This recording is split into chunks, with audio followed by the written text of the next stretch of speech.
जनाजे के लिए उसको उसके नाले से पकड़ा हुआ था, शलवार के नाले से। इबाद भाई को इबाद फरूक आगे बढ़ के उसने अपने बाप बेटे के चेहरे से कपड़ा उठाया है। कपड़ा उठा के उसने अपने बेटे के चेहरे पर हाथ लगाया है। चूमने तक की इजाजत नहीं थी उसे। अगर उसे कब्रिस्तान तक जाने दिया जाता और उस नन्ही कली को अपने हाथों से, जिसको उसने बचपन से खिलाया था, उसको अगर कब्रिस्तान में सुपुर्द खाक कर दिया जाता तो कौन सा आसमान टूट पड़ना था, कौन सी बगावत हो जानी थी।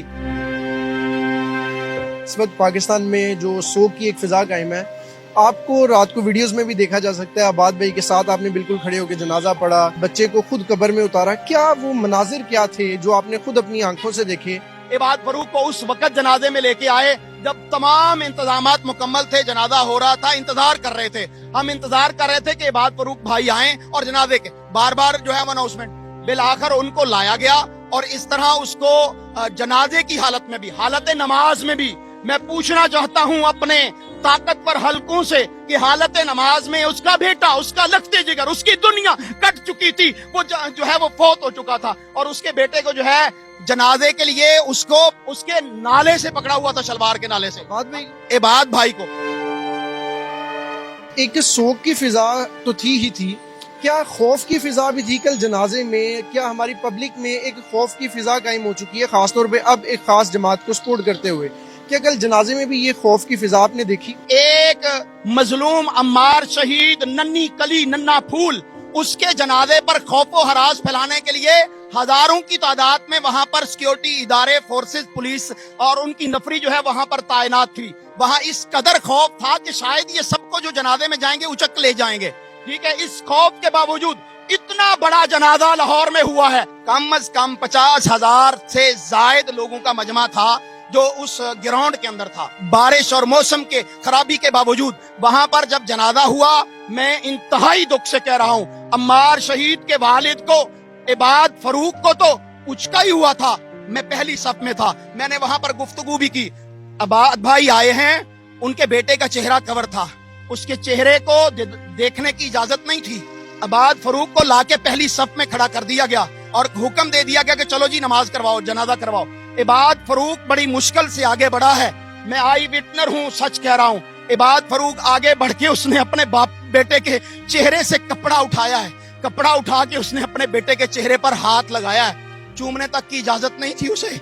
उसने अपने बेटे के चेहरे पर हाथ लगाया और फिर जब जैसे ही जनाजे से सलाम फेरा, एक सेकंड के लिए वहां रुकना इबाद फरूक के लिए जो है वो जुर्म था। मैं आगे बढ़ा हूं इबाद फरूक को मिलने के लिए, मुझे धक्का मारा है नामालूम अफराद ने। इबाद फरूक को वहां से फिलफौर ले गए।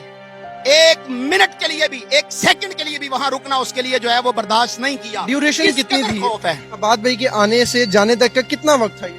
ज्यादा से ज्यादा 4 से 5 मिनट। अमार जा चुका है अल्लाह के पास, कल से उसने जाके तुम्हारी फाइलें मेरे अल्लाह के पास पेश कर दी होंगी कि मेरे बाप को सिर्फ एक नजरिए की खातर कि इस मुल्क में हकीकी आजादी हो, कानून के मुताबिक हुकूमत हो, कानून की हुक्मरानी हो, उसके लिए उसको कैदोबंद किया हुआ है।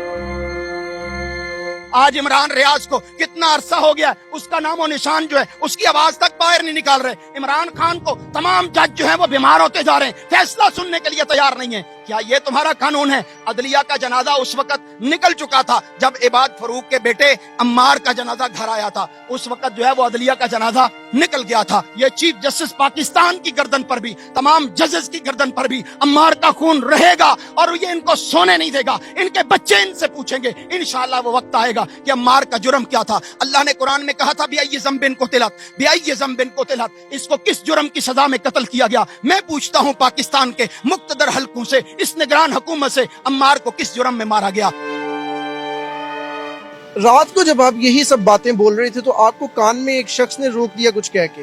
वो शख्स कौन था? क्योंकि सोशल मीडिया पर ये कहा जा रहा है कि नामालूम अफराद की जानिब से आपको रोका गया और उसके बाद वाकईतन आपने वो वाइंड अप कर दिया स्पीच को।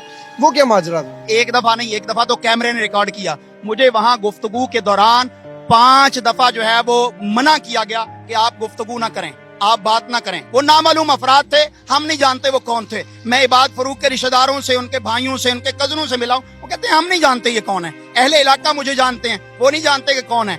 नामालूम अफराद थे और गुफ्तगू नहीं करने दे रहे थे। और वहां पर जब इबाद फरूक को लाया गया तो सबसे पहले पुलिस वाले और इदारों वाले चीख चीख कर मोबाइल बंद कर लो, मोबाइल बंद कर लो, कोई वीडियो ना बनाए, कोई वीडियो ना बनाए। भाई पाकिस्तान, वो नारे ना लगाओ भाई, और तुमने कौम को सुदागर बना, यहाँ कर कमी बना लिया है, कौम को खरीद लिया है तुमने, ये सारे कमी कमीन है। नहीं भाई, हम यहाँ पर आजाद इंसान है, जानवर नहीं है, ये भैंसों और भेड़ों की मंडी नहीं है पाकिस्तान, 25 करोड़ आवाम की ये मुल्क है। हमें बोलने का हक है। क्या तुम टीवी पे बोल सकते हो? हमें नहीं है हक कि हम बोलें अपनी आवाज को, माफी ज़मीर को, अपने जुल्म को बयान। अल्लाह कुरान मजीद में 6 पारा में फरमाता है, ला युहिब्बुल्लाहुल जहरा बिस्सूइ मिनल कौलि इल्ला मन ज़ुलिम व कान अल्लाहु समीअन अलीमा। अल्लाह कहते हैं जिस पर जुल्म हो उसको हक हासिल है, कुरान का अख्तियार है, उसको कुरान ने अख्तियार दिया है, उस पर हक हासिल है कि वो अपने जुल्म की आवाज को बुलंद करे और वो दुनिया को बताए कि मेरे साथ जुल्म हो रहा है। तुम जबर के साथ हमारे गले को घूंटना चाहते हो।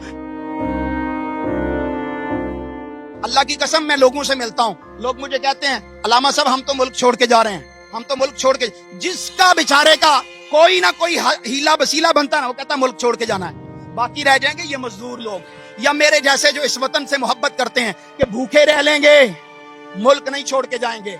हम यहाँ पर रहकर अपनी आवाज बुलंद करते रहेंगे, हक मांगते रहेंगे। क्यों भाई पाकिस्तान छोड़ के जाना है? नहीं जाना, किसी ने नहीं जाना, यहीं पर रहना है। क्योंकि मेरे बाबा की कब्र यहाँ है, मेरी मामा की कब्र यहाँ है, मेरा दादा यहाँ दफन हुआ है, मेरी दादी, मेरा नाना, मेरी नानी, इस मुल्क के अंदर उनकी कब्रें हैं। मैं कहाँ छोड़ के जाऊंगा? तुम तो कोई बेल्जियम में जाके अपने जजीरे पे रह लेगा, कोई किसी और मुल्क में चला जाएगा, रिटायरमेंट बाद में होती है, पहले वहां पर बुकिंग हो जाती है। भाई मैं तो नहीं जाऊंगा, मुझे इसी मुल्क की मट्टी ने कबूल करना है, क्योंकि मैं यहीं से पैदा हुआ हूँ। आज अम्मार फरूक जिसको हमने दफन किया, उसकी कब्र में उतारा, वो बच्चा, अल्लाह की कसम है मैं सारी रात सो नहीं सका। अलामा साहब आखिर में वो मंजर जानना चाहूंगा कि एक तो आबाद फरूक भाई जब आए तो क्या वो रो रहे थे या वो सदमे में थे, सकते में थे, और दूसरा उनके साथ कितनी सिक्योरिटी फोर्सेस की तादाद थी? एक अकेला इबाद फरूक था और उसके साथ दर्जनों की तादाद में वर्दी के अंदर और बगैर वर्दी के तो गिनने में से बाहर थे। और वहां पर जब इबाद फरूक आया है तो पाकिस्तानी कौम जो जनाजे में शरीक थी वो वहां पर नारे लगाना शुरू हो गई, हिम्मत से, जुर्रत से, बहादुरी से, और वो अपनी मोहब्बत का इजहार कर रहे थे। अल्लाह की कसम, कल जब इबाद फरूक आया, कौम को उसके साथ किसी को हाथ नहीं मिलाने दिया गया। वो लदा बात है कि मैं आगे बढ़ा हूँ, धक्कों के बावजूद मैंने जाके इबाद फरूक का चेहरा जो है वो चूमा है और उसे दिलासा दिया है कि तेरा बेटा जो शहीद हुआ है, हम तेरे दुख में शरीक हैं। लेकिन मुझे अफसोस है कि अगर उसे कब्रिस्तान तक जाने दिया जाता और उस नन्ही कली को अपने हाथों से, जिसको उसने बचपन से खिलाया था, उसको अगर कब्रिस्तान में सुपुर्दे खाक कर दिया जाता तो कौन सा आसमान टूट पड़ना था, कौन सी बगावत हो जानी थी। लेकिन इबाद फरूक और उसकी फैमिली के साथ जो जुल्म और दुख हुआ है, मैं उस पर शर्मिंदा भी हूँ और अपने मुक्तदर हलकों से और वक्त के हुक्मरानों से कहता हूँ, अल्लाह के लिए इस बात पे सॉरी कर लो। इस बात पे इबाद फरूक के साथ आकर और उसके अहले खाना के साथ आकर इजहार ताज़ियत करो, मरहम रखो, अल्लाह की कसम जुर्म भूल जाएगा। बहुत शुक्रिया अल्लामा साहब। नाज़रीन, अल्लामा साहब जो हकीकत इस वक्त हमारे मुल्क में मौजूद है वो बयान कर रहे थे। अपने पास से मेरा नहीं ख्याल कुछ भी इन्होंने कहा है, ये वही हकीकत है जो हम सब नजर आ रही है हम सबको, लेकिन बोलने की जरूरत नहीं है। बोलने की जरूरत अल्लामा साहब ने की है। आप इनसे कितना इत्तेफाक करते हैं कमेंट सेक्शन में लाजमी बताइएगा। पाकिस्तान जिंदाबाद।